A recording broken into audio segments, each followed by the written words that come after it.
Well, hello, friends. Mark Holmes here with my buddy Cowboy Jobu. And as always, thank you guys for watching, commenting, and subscribing to the Jobu Sports Report. Without you guys, this literally does not work.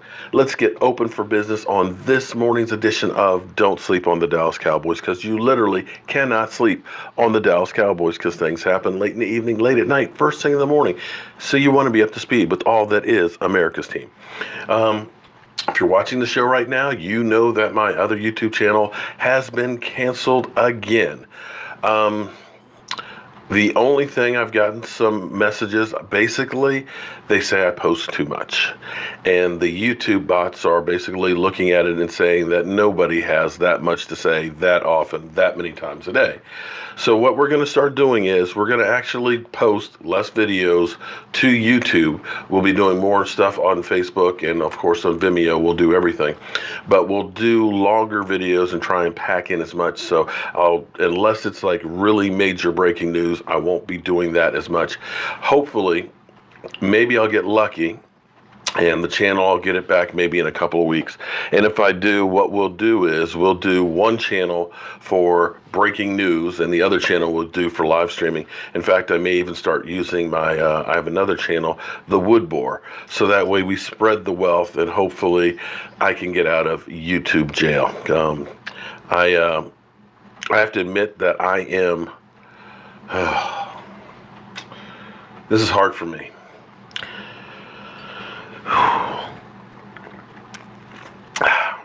I have an addiction, and I need you guys to help me with this addiction.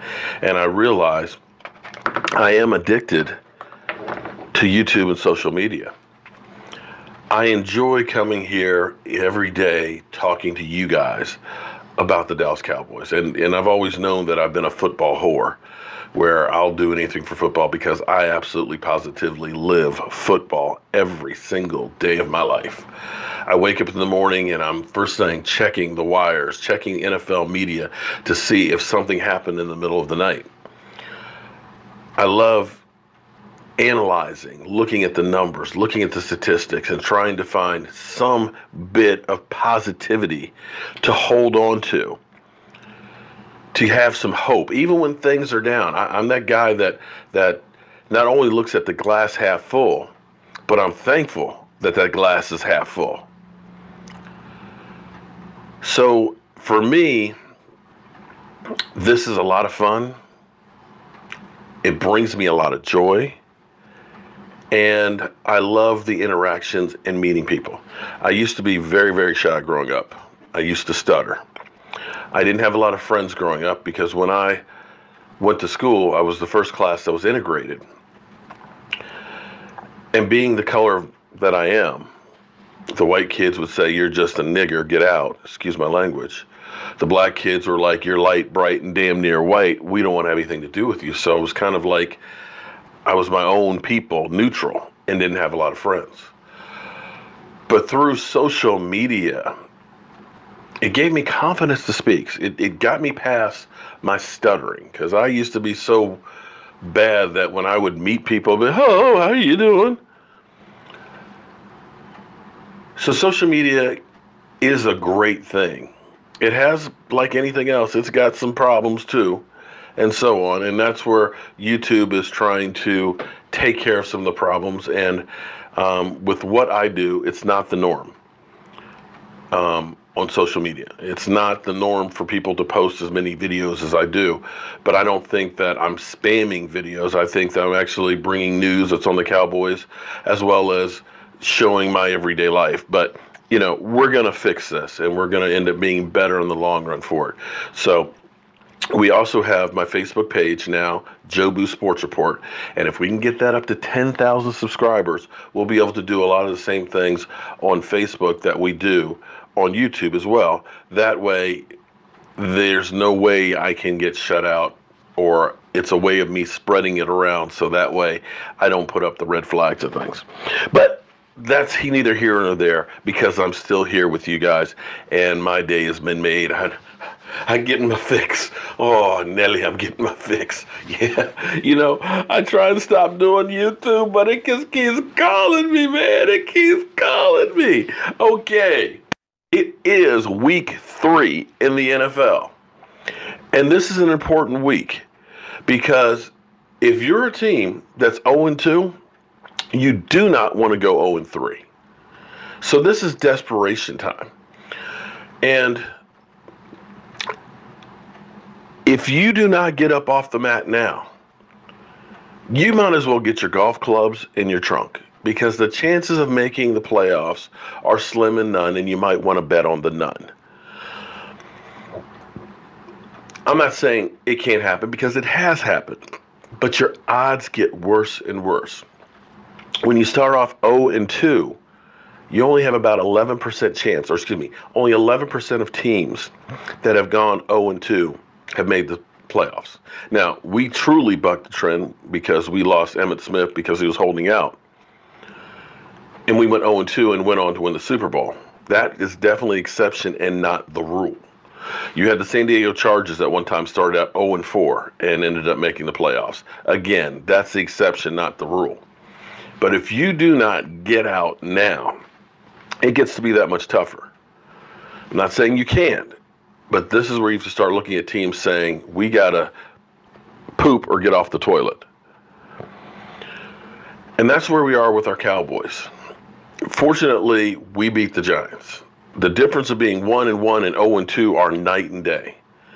That gives you a little bit of hope, gives you a little bit of momentum. We have problems like everybody else. We still have to get our offense straight because clearly scoring 20 points is not enough.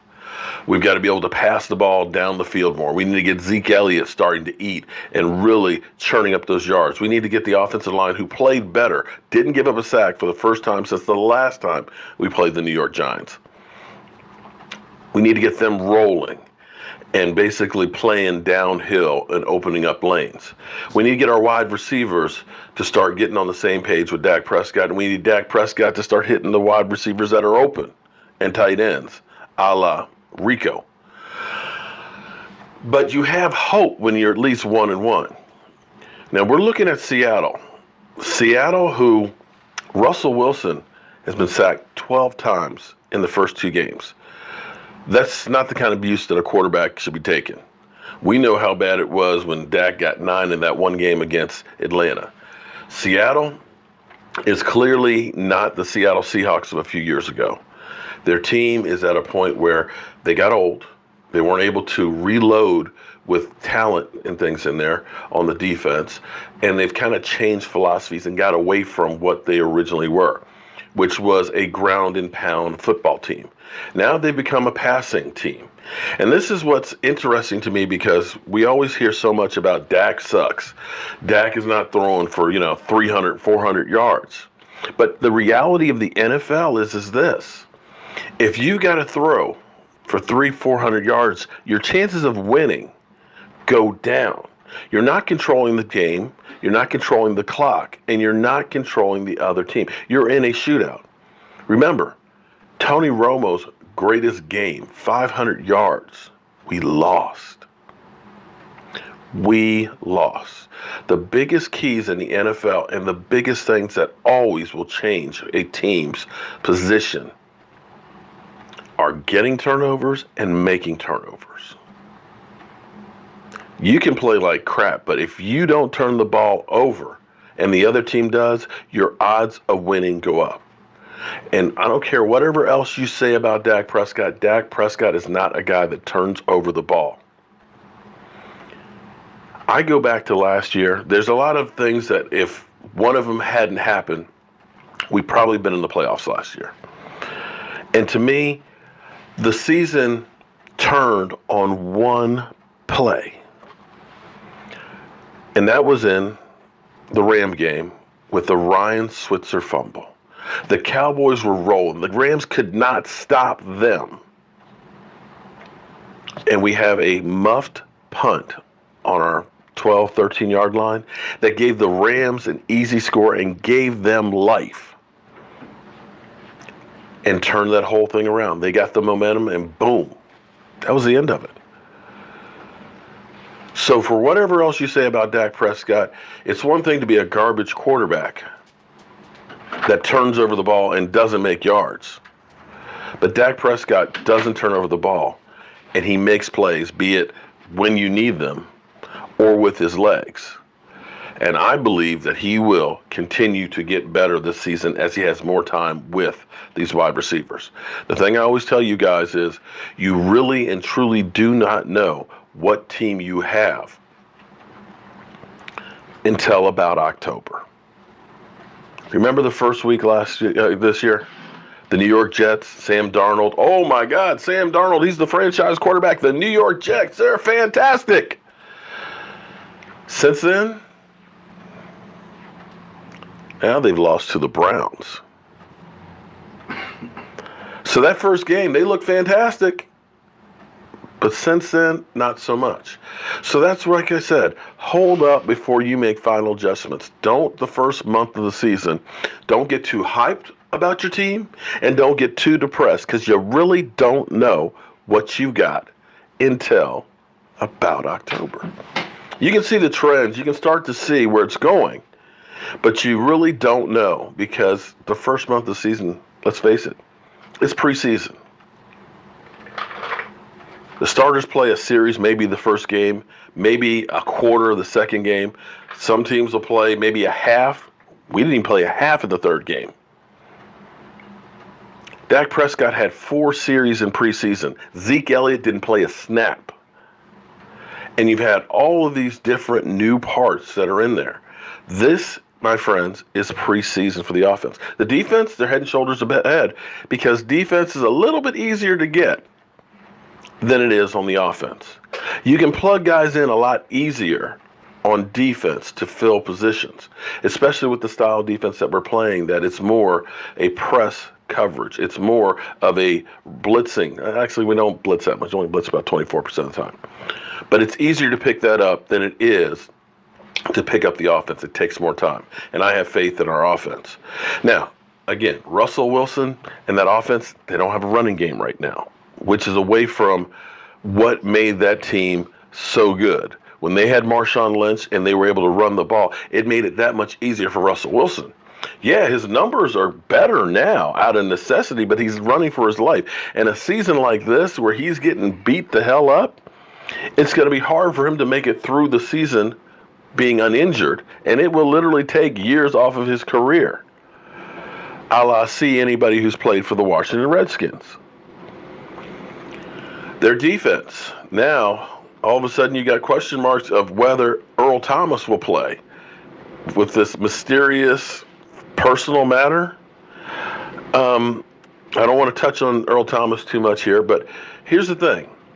If you're going to trade a guy, you don't want to risk him being hurt. Because if they're ready to sign the papers with the Cowboys or anybody else, and he goes out Sunday and gets hurt and can't pass the physical, guess what? You'll lose out. And at this point, when I look at the Seattle Seahawks in the same way I looked at our Dallas Cowboys last year and got a lot of flack for it, when you saw and knew that Zeke Elliott eventually was going to be suspended, when you saw Sean Lee was hurt, when you saw Tyron Smith was not going to make it, you start to look at the team differently and say, you know what? We need to plan for next year or the year after, because you have to build a team, get young guys together, get that team so that way they grow, they play together, and they start peaking together to make a run for a Super Bowl. When we looked at our team last year, there's nothing on that team after Tyron Smith, Sean Lee got hurt, and Zeke Elliott being suspended that said that that's a team that can make the Super Bowl. And that's where you start looking and saying, what can we do to be better for next year?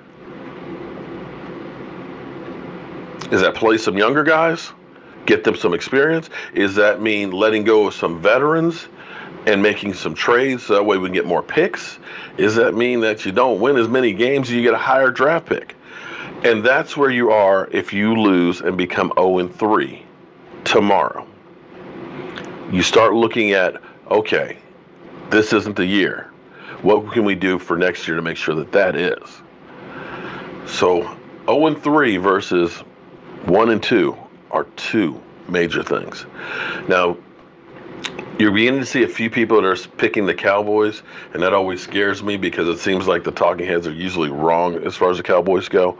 But when you look at Seattle without a running game, with an offensive line that's beat up, they got their tackle back. their center is going to be a game time decision. So even if he plays, he's not going to be 100%. And when you look at the matchup of DeMarcus Lawrence against a guy that's already given up 3 sacks, and you look at now getting Randy Gregory back along with Taco Charlton, who looked like a one-man wrecking crew. You look at that defense that has 9 sacks, second in the NFL, only behind the bad news Bears. That maybe they're not so bad news anymore. In sacks by 1, which is on pace to tie the 84 Bears 72 sacks in a season. You got to think that those defensive linemen right now are licking their chops and ready to rock and roll. And I think and hope that the Cowboys can get this win.